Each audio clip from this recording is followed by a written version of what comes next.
So now in this segment we will look another important is a concept known as open circuit test. So this open circuit test we will use it for our high frequency circuit. You see that there is a capacitor CL here, so it is a high frequency capacitor CU and C pi. It is a common emitter UC. It is repeat of that previous structure of common emitter amplifier. So you will divide this whole circuit into three parts. First you will check for C pi, then you will check for C mu, that is a bridging capacitor, and then you will check for CL. These all are your high frequency capacitors. So first for C pi, you will just open rest capacitors, cut from here. So you see what does remain, and short Vsig. When you short Vsig and Rsig and C pi remains. When you apply tau, it is a simple relation.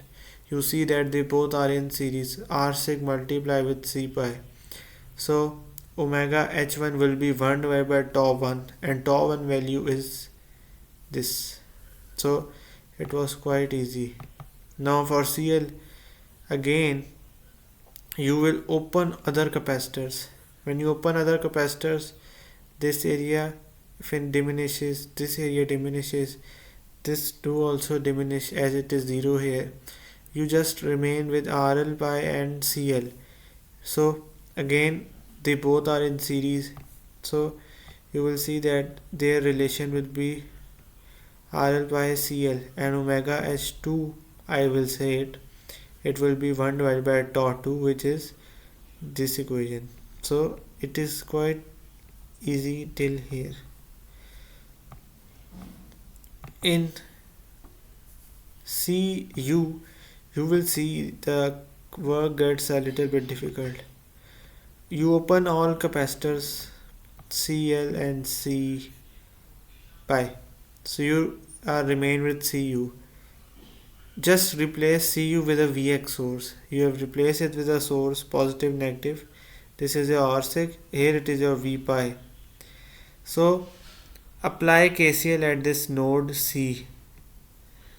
When you apply KCL here, you see that this is entering the node, Ix is entering the node, GM V pi is leaving, and V naught by RL pi is also leaving. So this is your KCL equation. Now make KVL equation. KVL equation is V pi plus Vx is equal to Vc. I will say it as Vc. As Vc, I have just denoted that Vc is equal to V naught.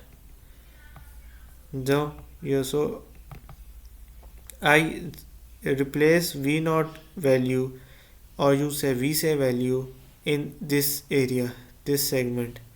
When you replace here, you see you get a new equation, and here you can see your new current, your equation will be minus Ix R sig phi, as current direction will be opposite here. So this is your V pi here. Now this was your KCL equation.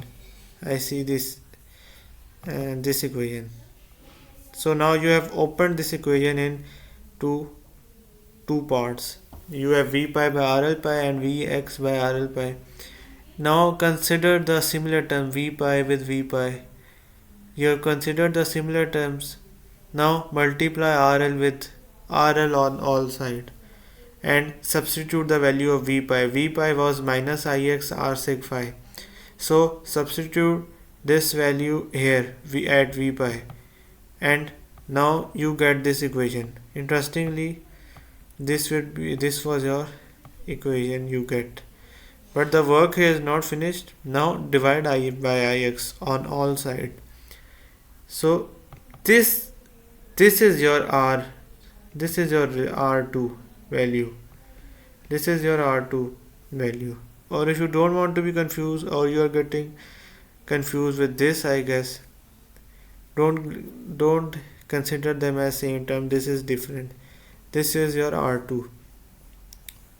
So just replace this whole by R2, and when after finding value of R2, tau 2 value will be this and omega h2. This is your omega h2. Now add all omega h's, omega h1, omega h2, omega h3.